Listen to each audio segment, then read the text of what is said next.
Bonjour. Aujourd'hui, nous allons parler du Nouveau Testament, qui est la deuxième partie de la Bible chrétienne. Il est écrit entièrement en grec, à l'origine. Il se compose essentiellement des 4 évangiles, des actes des apôtres et des épîtres, dont la plupart sont de saint Paul. Tout d'abord, posons la question, Jésus est-il un personnage historique ? Il existe une école qui affirme que Jésus est un mythe, inventé après coup. En fait, cette théorie pose beaucoup plus de problèmes qu'elle n'en résout. On a peu de témoignages de l'existence historique de Jésus, c'est vrai, on en a tout de même au moins un de Flavius Joseph, l'historien juif, qui parle de Jacques, qui était le frère de Jésus, dit le Christ. Même Origène, l'un des pères de l'Église, écrivait « Innombrables sont les passages où l'on sent, à moins d'être totalement obtus, que bien des choses furent écrites comme si elles étaient arrivées, mais ne sont pas arrivées au sens littéral. » Alors de quand datent les évangiles ? Ils passent en général pour avoir été écrits par des témoins oculaires, ce qui serait une garantie d'objectivité. Mais c'est faux. En réalité, ils sont de date beaucoup plus tardive. Saint Paul, qui est mort vers 67 ou 68, ignorait totalement l'existence des évangiles. Lorsque Saint Paul emploie le mot évangile, c'est toujours dans son sens étymologique de bonne nouvelle. Je leur exposais l'évangile que je prêche parmi les païens. Au 1er siècle, le mot évangile n'a jamais d'autre sens que celui d'un programme de morale, jamais d'un texte. Le premier témoignage sur les évangiles nous vient de Papias, qui était évêque vers l'an 150. Et encore, il ne fait allusion qu'à 2 évangiles, Matthieu et Marc, qu'il considère comme des résumés très brefs. Aucun auteur conformiste n'a jamais pu fournir une preuve de l'existence des évangiles avant l'an 150. Par exemple, il est visible que les auteurs des évangiles ne connaissent ni la Palestine, ni l'hébreu, ni l'araméen. Une anecdote est révélatrice. Un jour, Jésus chasse les démons qui possèdent un homme et les envoie dans un grand troupeau de porcs qui paissaient par là. Mais un troupeau de porcs en plein pays juif est une impossibilité. De plus, Matthieu place la scène à Gadara, alors que Marc et Luc la placent à Gerasa. Ils ont omis de se mettre d'accord. Et de plus, la scène se passe au moment où Jésus aborde le rivage en barque. Mais ni Gadara ni Gerasa ne sont au bord de la mer. Les auteurs de ce récit fantaisiste ignoraient absolument tout de la Palestine. Une autre incohérence. Sur la croix, Jésus s'écrit « Eli, Eli, lama sabachthani ». Le texte ajoute que ça signifie « Mon Dieu, pourquoi m'as-tu abandonné ?» Et d'après le texte, les personnes présentes disent « Tiens, il appelle Eli ». Mais une confusion entre le mot araméen « Eli », qui signifie « mon Dieu », et le nom du prophète Élie est possible en français, mais elle est absolument impossible en araméen. Toutes les personnes présentes sont de langue araméenne. Donc en fait, ils ont très bien compris ce que Jésus disait. À ma connaissance, très peu d'auteurs ont relevé cette incohérence. La naissance pose déjà une contradiction insoluble. Matthieu assure que Jésus est né au temps du roi Hérode. Or, les historiens connaissent très bien la mort d'Hérode. Il est mort en mars de l'an -4. 4 avant l'ère chrétienne. Donc Jésus, né avant, serait né probablement en -5 ou peut-être -6. Or, d'après Luc, Jésus naît au moment du recensement de Quirinius. Ce recensement se passe en l'an 6 après l'ère chrétienne. Donc, il y a une contradiction absolument insoluble entre les 2 seuls évangiles qui parlent de la naissance, celui de Matthieu et celui de Luc. De plus, ces 2 auteurs donnent une généalogie de Jésus pour prouver qu'il est de race royale, ce qui effectivement est vraisemblable. Mais les 2 généalogies sont différentes à peu près à 95%. Disons quelques mots de la naissance virginale. Il s'agit en réalité d'un mythe qu'on trouve dans pratiquement toutes les religions. Saint Paul, par exemple, n'en dit absolument pas un mot. Si ce maniaque de la virginité avait connu ce mythe, il est probable qu'il l'aurait cité haut et fort. Au contraire, il dit que Dieu a envoyé son Fils, né d'une femme, né de la semence de David selon la chair, ce qui exclut toute idée de naissance miraculeuse. Jésus lui-même n'a jamais fait allusion au fait qu'il serait né d'une vierge. Or, dans de nombreuses religions, un prophète naît d'une vierge fécondée par un dieu. Par exemple, en Inde, Krishna est né de la vierge Devaki, fécondée par le dieu Vasudeva. En Perse, la mère de Mitra le conçoit après avoir été fécondée par la semence tombée de la lune. Chez les Grecs, de nombreux héros sont nés d'une vierge fécondée par Zeus. Chez les Latins, Romulus, le fondateur de Rome, est né de Rhea Silvia, fécondée par le dieu Mars. Ce mythe de la naissance virginale n'a pas pu prendre naissance en milieu juif. L'idée que Dieu lui-même aurait commis un adultère en fécondant une femme mariée aurait fait hurler le moins croyant des juifs. Maintenant, quelques mots sur le problème des frères et des sœurs de Jésus. Chez les juifs de l'époque, il était infiniment rare qu'une famille se compose d'un enfant unique. Donc que Jésus ait eu des frères et des sœurs paraît infiniment probable. De plus, leur existence est attestée dans de nombreux endroits des évangiles. N'est-ce pas Marie qui est sa mère? Jacques, Joseph, Simon et Jude ne sont-ils pas ses frères? N'est-ce pas le charpentier, le fils de Marie, le frère de Jacques, de José, de Jude et de Simon? Et ses sœurs ne sont-elles pas ici parmi nous? Saint Paul cite également Jacques, le frère du Seigneur. Que Jésus, donc, ait eu des frères et des sœurs paraît extrêmement banal. Leur existence ne choque absolument pas les historiens, ni même d'ailleurs les protestants. En revanche, l'Église catholique refuse totalement leur existence, simplement parce que celle-ci remet en cause le dogme de la virginité de Marie. Maintenant, un problème crucial. Jésus était-il marié ou non?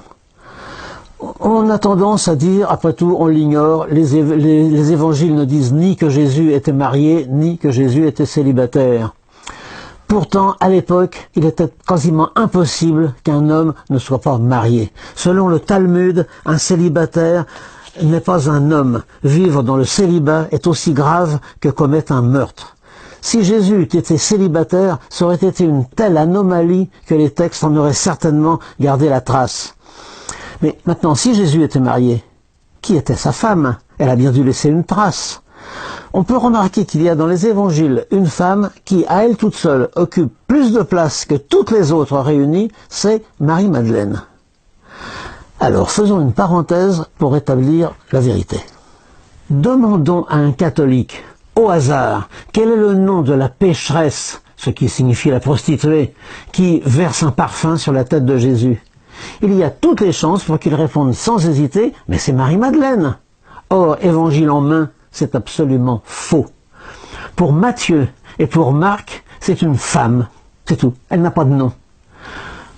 Pour Luc, c'est une femme pécheresse, d'accord, mais elle n'a toujours pas de nom. Et pour Jean, eh bien, c'est Marie de Béthanie, qui est la sœur de Lazare et de Marthe, et par conséquent l'amie de Jésus. Ce n'est pas Marie-Madeleine.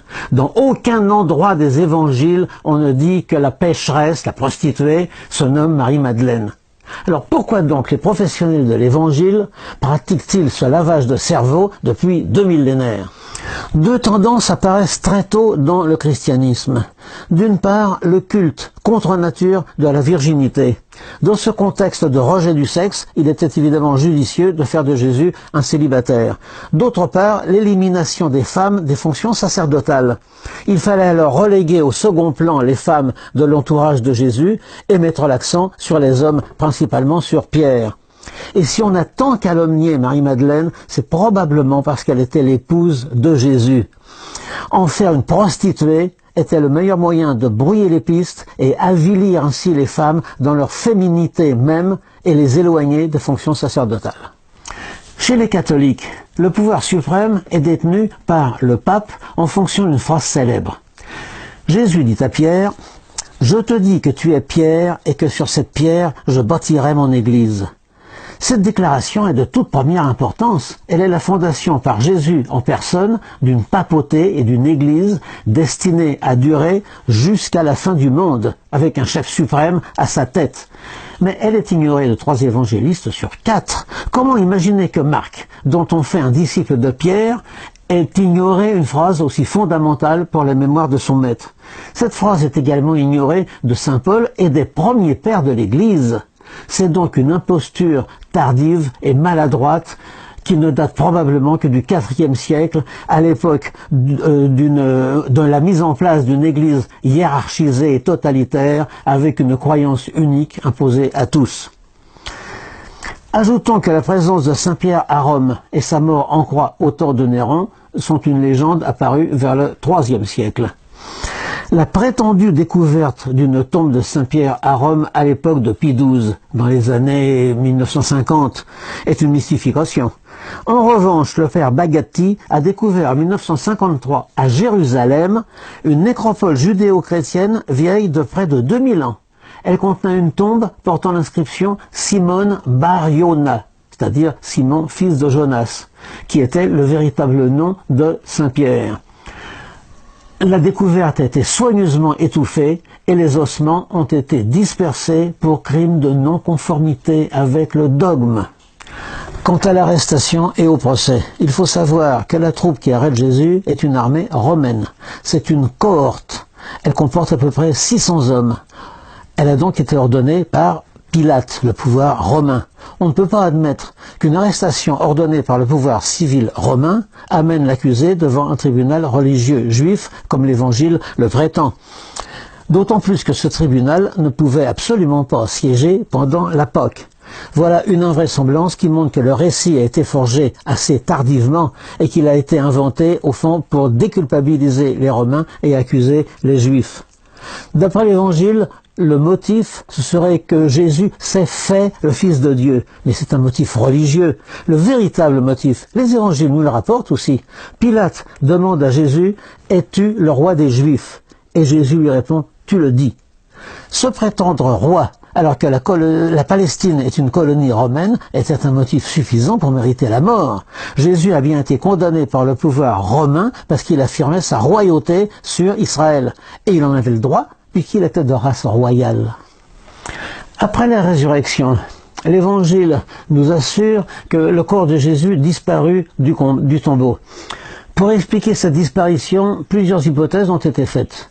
Il exista notamment une tradition selon laquelle c'est quelqu'un d'autre qui aurait été crucifié à la place de Jésus. Cette tradition, curieusement, se retrouve dans le Coran, dans la sourate 4, qui dit que « Mais ils ne l'ont pas tué, ils ne l'ont pas crucifié, cela leur est seulement apparu ainsi. » En fait, la résurrection d'un Dieu est une constante dans un très grand nombre de religions. Dionysos, Mithra, Osiris, Adonis étaient tous des fils de Dieu, ils sont tous ressuscités au bout de 3 jours et sont tous montés au ciel. Un détail qui est intéressant à mentionner, c'est que l'évangile de Marc, qui est le plus ancien de tous, dans sa forme primitive, ignorait totalement la résurrection. La résurrection n'est racontée que dans une sorte d'appendice de 8 versets qui date probablement du IIIe siècle, mais il n'était pas connu au début de l'Église. L'Évangile assure aussi que Jésus, après sa résurrection, est monté au ciel. Pourtant, 2 évangélistes sur 4, Matthieu et Jean, omettent totalement de relater ce phénomène, qui est pourtant assez peu commun. Quant au lieu de ce phénomène, Marc le situe en Galilée. Luc le place à Béthanie, dans son évangile, mais à Jérusalem, dans ses Actes des Apôtres. Voilà des témoins oculaires, comme on dit, qui sont bien étourdis. Alors, en conclusion, les évangiles passent souvent pour des textes historiques, voire pour des reportages. En fait, ils ne contiennent que très peu d'histoire. Ils sont essentiellement les textes fondateurs d'une religion, le christianisme. Et cette fondation s'est étalée sur environ 300 ans, puisque c'est seulement en 325, lors du concile de Nicée, que le christianisme s'est constitué à peu près tel que nous le connaissons de nos jours. Je n'ai fait que survoler le problème. Pour ceux qui sont intéressés par le sujet, je signale que j'ai écrit un livre, La Bible, Histoire, Légende, por la esperantistoj, la sama libro existas en esperanta versio, la Biblio, ĉu historio, ĉu legendoj. Ĝis revido. Au revoir.